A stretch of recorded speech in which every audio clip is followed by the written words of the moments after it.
If I can walk with people, if I can be with people, if I can show up for people, I think that in itself would be so evident of how much God loves them.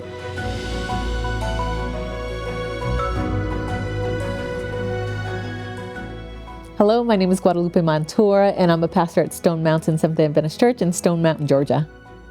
I would love to help raise and create something less traditional. I believe in traditional. I think that is the landing spot. But I think in terms of reaching out and connecting to non-church people, I think we have to go out to them. And I'd love to be able to mold something, a space, an activity where people can feel safe to come, not be judged, ask all the questions they need to ask, express their doubts, and know that they're still loved, and know that they don't need to earn God's favor because it's already theirs. When I started college, I had every intention of going to John Jay Criminal Law in New York City because I'm from Queens, and that was my desire, my way of giving back to community. And then I discovered Adventists had a whole educational system, and I ended up at Atlantic Union College. And while I was there to study social work, I really started wrestling with God because I felt He was impressing me to go in another direction, to take up theology. And theology about 20 years ago in school was not a road for women. One day I just looked up, I was outside of the girls' dorm, and I kind of like waved my imaginary fist to God. And I was like, why? Just tell me, I need clarity as to what you want me to do next. And without skipping a beat, this senior theology major busted from behind me. And he said, Guadalupe, you need to preach.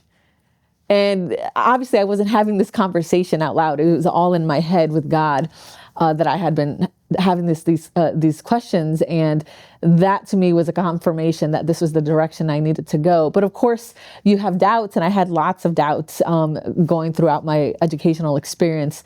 And without hesitation, God was very gracious, and He affirmed me consistently by community, by my theology teachers, by my colleagues and peers, and by strangers. I literally at every turn, anytime I was saying, no, I'm not going to do this anymore, God would literally send someone to say, this is your call. This is what you got to do. And I did not share these doubts with people outside of my best friend. So I knew that it was coming from the Lord. From her early days in the Atlantic Union to her work in the Midwest and now returning to the Southeast, I've seen her time and time again be the type of shepherd that next generations need and want. I'm really, really thankful to get to see you, Pastor Guadalupe, as you've grown and as you've become an even more powerful woman of God. She never held back any of her gifts. She has always been someone who cares, who loves to serve, who carries a very natural heart for ministry. You were so patient and so kind and full of love for our students here, and it made a big impact in many lives of youth and young adults. She's eager to serve, willing to step in, and fully committed to the people around her. Watching her growth in ministry aided my own growth in ministry. Just having her here, having to connect and bounce ideas off of is a privilege. It's an honor. I'm grateful for your faithfulness, and I'm honored to have played just a small part in your journey. Congratulations on this special day.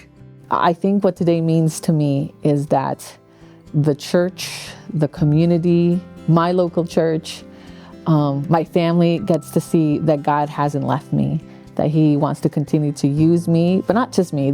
I'm just a representation of broken humanity, and if He can use me, He can use them too.